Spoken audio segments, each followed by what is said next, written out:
Hola, sé bienvenido a nuestro canal de H2D Hijos de Dios y queremos pedirte que en los próximos minutos puedas tomarte un tiempito para preparar tu corazón y tu mente y de esta manera puedas recibir todo lo que creemos Dios tiene para ti y pueda ser de mucha bendición. Vamos a hablar hoy acerca de un tema que yo oraba al Señor para preguntarle qué podemos predicar el día del aniversario. Y sentía que es un día como que va a marcar un rumbo hacia dónde vamos. Un rumbo como hacia dónde debemos apuntar. Entonces, en este sentido, lo que voy a predicar tiene que ver con eso. En el tiempo que vivimos hay como muchas cosas que quieren robarse el protagonismo que solo Dios debe tener. Y una de las cosas que necesitamos ser como familia espiritual es ser muy enfocados en Jesús. De hecho, ese es el título del mensaje, enfocados en Jesús. Y vamos a ver un poquito por qué. Voy a pasar por 3 títulos. El primero es Jesús por encima de Israel. ¿Puedes compartírselo al que tienes al lado, por favor? 1, 2, 3. Jesús por encima de Israel. Y usted dirá, esto es absolutamente lógico. Y déjame decirte que no necesariamente. Hay personas que, de hecho un pastor amigo que admiro mucho, escribió esto en sus redes sociales. Dios está probando a los cristianos de hoy para ver quiénes están a favor de Israel y quiénes están en contra de Israel. Los que están a favor de Israel serán aprobados, los que están en contra de Israel serán rechazados. Y yo lo leí y me alarmó el corazón porque, yo creo en lo que Dios dice, pero necesitamos ser un poco más precisos en lo que Dios establece en la palabra para poder juzgar con juicio certero. Israel, el Israel de Dios es diferente al Israel del mundo, como la iglesia de Dios es diferente a la iglesia que nosotros conocemos. Es algo diferente, no necesariamente es contradictorio, pero es diferente y para juzgar los tiempos debemos ser precisos. Para eso quiero que vayamos a la palabra del Señor. Si Israel como Estado hace cosas que no están bien, nosotros podemos denunciar lo que se está haciendo mal. De hecho, podemos ver en la Biblia que muchas veces tanto Dios como los profetas se quejan en contra de lo que Israel está haciendo. Entonces Israel no es como un lugar al que no le podemos decir que está haciendo algo malo. No, Israel es un pueblo, es el amado de Dios, pero ya vamos a ir definiendo con más precisión. Quiero que vean un momento en Romanos 11 cómo Pablo hace referencia a un momento histórico en el que el profeta Elías se queja contra Israel. Vamos a leerlo. Romanos 11 dice, Romanos 11:2, el profeta Elías se quejó del pueblo de Israel ante Dios y dijo, Señor, han matado a tus profetas y derribaron tus altares y yo soy el único que queda con vida y ahora me buscan para matarme a mí también. ¿Y recuerdan cuál es la respuesta de Dios? Reflexiona Pablo. Dice, Él dijo, no, tengo 7,000 más que nunca se han inclinado ante Baal. Es decir, dentro del pueblo de Israel hay escogidos. Dentro del pueblo de Israel hay escogidos. Así que tenemos que tener mucho cuidado con tomar partido, porque el partidismo es un fruto de la carne. No podemos decir, yo estoy a favor de Israel, hagan lo que hagan, porque no necesariamente. Recuerden que ellos fueron los que mataron a Jesús también. Entonces, no es como un sesgo partidista el que debemos tener. Debemos juzgar con sabiduría. Cuidado con eso, porque déjame decirte que hay cristianos palestinos. Por ejemplo, hay inocentes que han muerto del otro lado. Entonces no podemos ser Israel 100% desde la perspectiva del Estado de Israel. Entonces, ¿a qué me estás ya hablando, pastor? Mira, hay un Israel verdadero, un Israel de Dios. Y ese Israel es al que debemos cuidar. Ese Israel es al que pertenecemos incluso. Vamos a verlo de una perspectiva bíblica más allá de mi opinión. Romanos 2, verso 28, dice, no es un verdadero judío solo por haber nacido de padres judíos. Acuérdense que ustedes me ayudan a leer lo que está subrayado. Dice, ni por haber pasado por la ceremonia de la circuncisión. No se es judío por nacer de padres judíos o por circuncidarse. Dice Pablo, no lo dice Cheo. Y el siguiente verso dice, no, un verdadero judío es aquel que tiene el corazón recto a los ojos de Dios.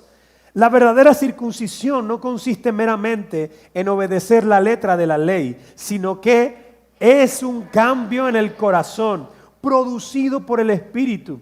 Y una persona con un corazón transformado busca la aprobación de Dios y no la de la gente.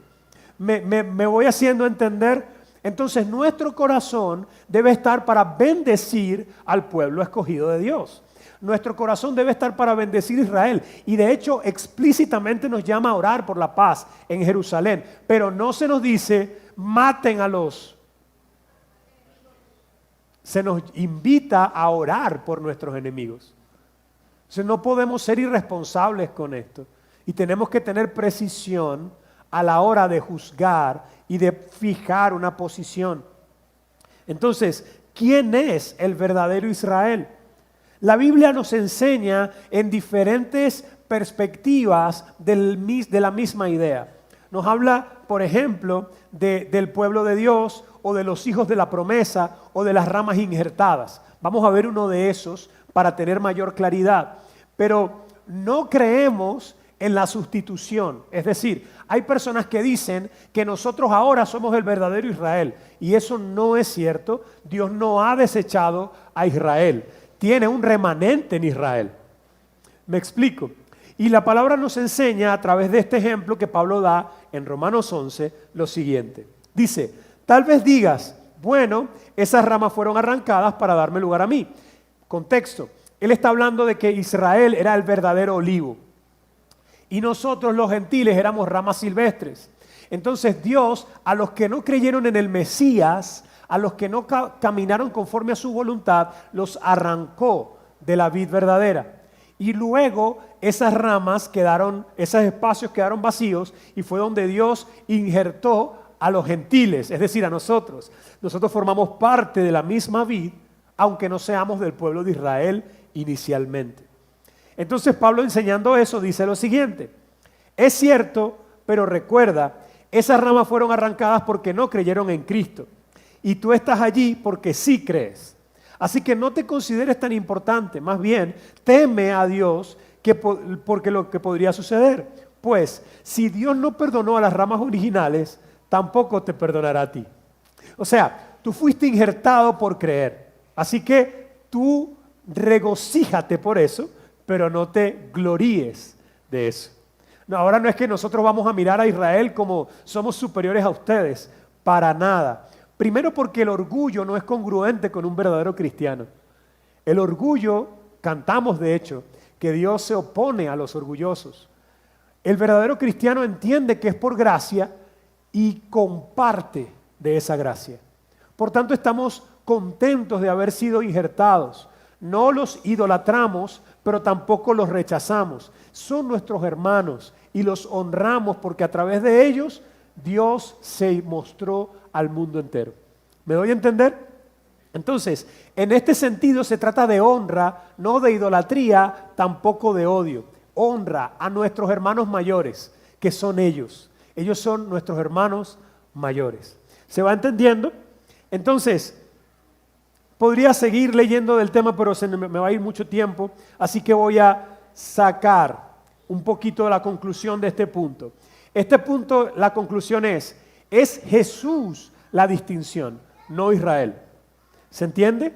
Es Jesús. Las ramas fueron arrancadas, las originales de Israel fueron arrancadas por no creer en Jesús. Y nosotros fuimos injertados por creer en Jesús. Por tanto, no es Israel lo que va a hacer la diferencia, es Jesús el que hace la diferencia. ¿Se entiende? Por eso declaramos Jesús por encima de Israel.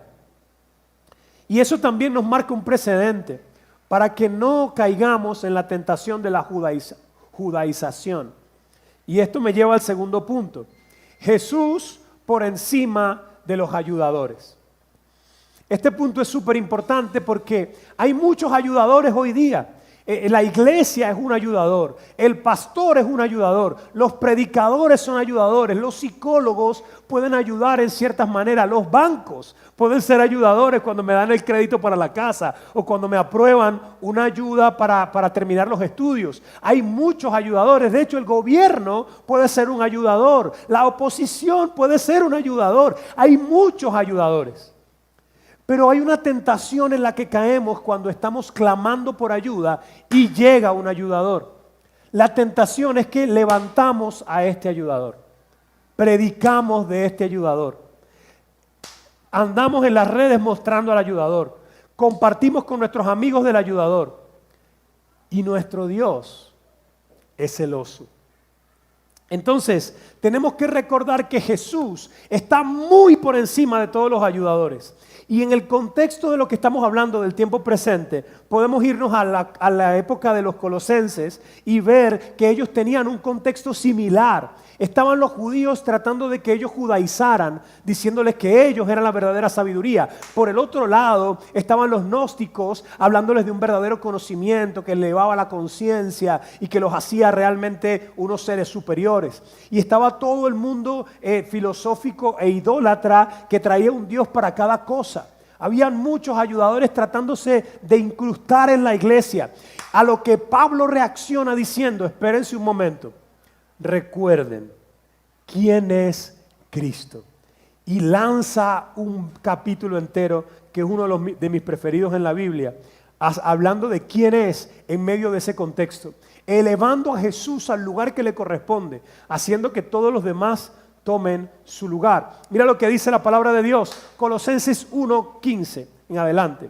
Dice, Él es la imagen del Dios invisible, el primogénito de toda creación, porque por medio de Él fueron creadas todas las cosas.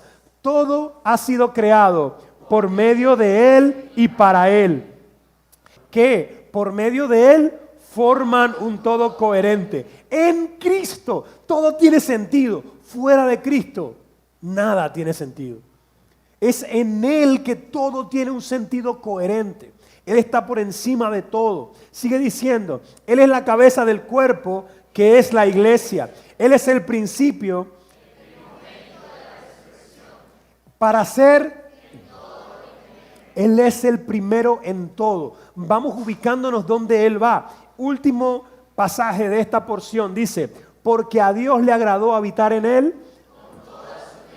y por medio de Él reconciliar consigo todas las cosas, tanto las que están en la tierra como las que están en el cielo, haciendo la paz mediante la sangre que derramó en la cruz. Entonces, en medio de todos estos ayudadores tratando de levantarse, Dios dice, Pablo enseña a la iglesia diciendo, Cristo es el único objeto de nuestra adoración, el protagonista de nuestra historia, el héroe de la iglesia, el héroe de nuestra vida, el que marcó la historia en dos, antes de Cristo y después de Cristo, y el que dividió también nuestra historia en dos, antes de Cristo y después de Cristo. Entonces, Él es al quien debemos predicar. Y como iglesia tenemos programas y tenemos cosas que pueden ayudarte. Tenemos personas de Dios que están haciendo un trabajo hermoso. Está Dani, Simón, Mirta, Cheo, Dulce, hay Carelis, y hay un montón de gente que está haciendo un trabajo, pero solo somos ayudadores. Hay programas, está, por ejemplo, paternidad. Y yo he escuchado a mucha gente diciendo, tienes que hacer paternidad, es increíble, Dios me transformó, me habló y tal, pero hablan mucho de paternidad. Yo las primeras 3 o 4 veces dije, gloria a Dios, qué bueno, la gente está predicando de paternidad, pero después empezó una alerta en mi corazón y dije, epa, ya va. Paternidad solamente es un ayudador. El que hace el trabajo de sanidad es el Espíritu Santo. Nosotros abrimos el espacio para que Dios se glorifique en tu vida. Pero no podemos levantarle un altar a paternidad.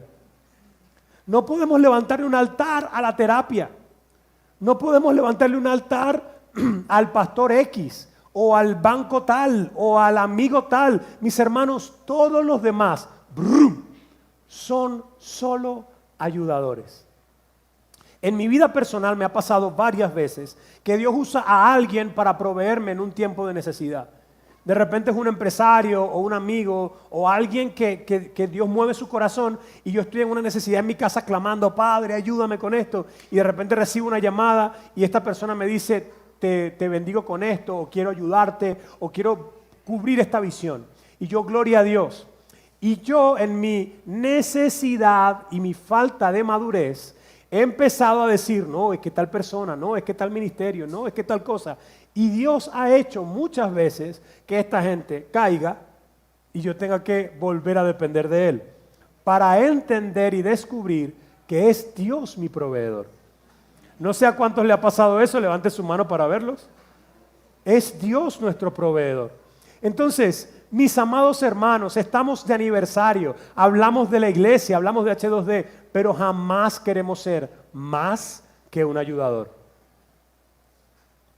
Dios es el que sana, Dios es el que restaura, Dios es el que bendice, Dios es el que escoge, Dios es el que da ministerio, Dios es el que restaura la familia, Dios es el que te saca de las drogas, Dios es el que te levanta y que te empodera, es Dios. La iglesia solo ayuda.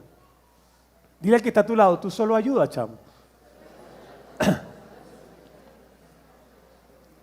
Entonces, tengamos cuidado de levantar y predicar a un ayudador. Siempre es Dios quien merece toda la gloria. Y Pablo le dice a los colosenses en el capítulo 2 lo siguiente, dice así, por eso, de la manera que recibieron a Cristo como Señor, vivan ahora en Él. Ayúdame un poquito más, por favor. Arraigados y edificados en Él, confirmados en la fe como se les enseñó y llenos de gratitud. Sigue diciendo, verso 8. Cuídense de que nadie los cautive con vana y engañosa filosofía, que sigue tradiciones humanas, la que está de acuerdo a los principios de este mundo y no conforme a Cristo. Hay muchas cosas pasando a nuestro alrededor, muchas filosofías levantándose, muchos ayudadores prometiendo que pararemos de sufrir, por ejemplo, pero que no necesariamente pueden cumplir con su promesa. Entonces, cuidémonos de no levantar a un ayudador como Dios, porque el tercer y último punto de la prédica es: Jesús es el único héroe en la iglesia. Es el único, amados, el único. Y me lleva a pensar en Deuteronomio 4, verso 2. Dice, el Señor su Dios es un fuego devorador. Él es Dios celoso. Mis hermanos, cuando usted revisa, y es un estudio exhaustivo, por ejemplo, del Antiguo Testamento, en el caso de Egipto, usted se da cuenta que las 10 plagas no eran al azar. Fueron 10 plagas, cada una fue a derribar un ídolo. Dios es especialista en derribar ídolos. A Él le encanta hacerlo, es como uno de sus hobbies. ¿Sí me explico? A Él le encanta. Y cuando llevaron, por ejemplo, el arca de Dios a un templo pagano, el Dios de ese templo pagano cayó y se partió frente al altar de Dios, porque a Dios le encanta derribar nuestros ídolos. Él es el único que merece el lugar de honor. Entonces, por favor y por amor a Dios y a nosotros, no pongamos a H2D en un lugar que no le corresponde. No pongamos a ninguno de los líderes de H2D en un lugar que no le corresponde. No pongamos a ninguno de los programas de H2D en un lugar que no le corresponde. Dios es el único y Él es celoso. Y si pensamos en futuro, yo quisiera, o estoy viendo con más claridad ahora, estudiando Jeremías y Apocalipsis, que Dios decreta juicio sobre naciones, sobre reinos, sobre familias. ¿Se han dado cuenta de eso? Y sobre personas. Así que Dios va a ejecutar un juicio sobre nosotros. Él va a emitir una opinión o un veredicto sobre H2D como familia. No solo por los que estamos aquí y en el primer servicio, sino por toda H2D. Y lo que yo quisiera que Él dijera de nosotros, así como la carta a cada carta de iglesia que Él hizo, yo quisiera que Él dijera, ellos nunca me quitaron mi lugar. Ellos colaboraron conmigo. en sanar, en bendecir. Ellos usaron los dones que le di a los que son maestros, a los que son evangelistas, a los que son dadores, a los que son animadores. Todos colocaron sus talentos para ayudarme a mí a hacer lo que yo quise hacer con la gente que fue a ese lugar. A la gente que yo llevé, porque si tú estás aquí, déjame darte una noticia, es porque Dios te trajo. Y esto es mucho más que una mera emocional forma de justificar que estás aquí y darle un propósito. Mi hermano, no hay nadie que esté en este lugar que Dios no haya traído. Porque todas las fuerzas del infierno van a hacer todo lo posible para que tú no llegues. Porque no quieren que tú escuches la verdad y que tú abras los ojos a lo que Dios quiere para ti. Y las fuerzas del infierno se pueden manifestar de muchas maneras: flojera, problemas, caucho espichado, suegra, no. Hay muchas maneras en que se manifiestan. ¿Sí me explico? Entonces, en este sentido, tenemos que entrar en el entendimiento de la realidad espiritual. Si tú estás aquí, fue porque Dios te trajo. Y no solamente te trajo, te cuidó en el camino para que llegaras. Es súper importante que tú entiendas que lo que estás oyendo es lo que Dios quiere que tú escuches. Y probablemente esté haciendo cortocircuito en algunas cabezas, porque la verdad tiene ese poder. Pero lo que estamos leyendo es la palabra. Y yo oro al Señor para que de aquí a 10 años, cuando nos reunamos todos en un estadio, diferentes congregaciones, diferentes pastores, diferentes lugares, y nos reunamos y digamos: hey, ¿cómo vamos? Y podamos decir: esta gente está viendo lo que Dios está haciendo y está poniendo sus talentos para colaborar con Él. Nada más que eso. Yo entendí que yo colaboro, entonces colaboro. Y escúchenme, hay gente que quiere que yo haga más de lo que puedo hacer y no lo voy a hacer porque no quiero y porque no puedo. No puedo, yo no soy un superhombre. Y créanme que yo creo que tengo capacidades más superiores, entre comillas. Me dijeron desde niño: tú eres superdotado, y yo me lo creí, lo siento. Entonces yo ando en esa yo puedo, pero en los últimos años de mi vida me he estado dando cuenta cada vez más de que no puedo. Hay cosas que simplemente no puedo y que tengo que descansar. Tengo que hacer lo que Dios me llamó a hacer y tengo que creer que Dios va a poner la carga en los demás para que hagan lo que les corresponda y que juntos como cuerpo vamos a darle gloria a Dios. Pero hay un montón de cosas que yo no puedo y yo lamento decepcionar a algunos que piensan que soy más de lo que soy. Lo siento. Pero me alegro de que al final de la historia creo que el Señor me va a decir: tú nunca buscaste mi lugar, tú siempre hiciste lo que te correspondió hacer.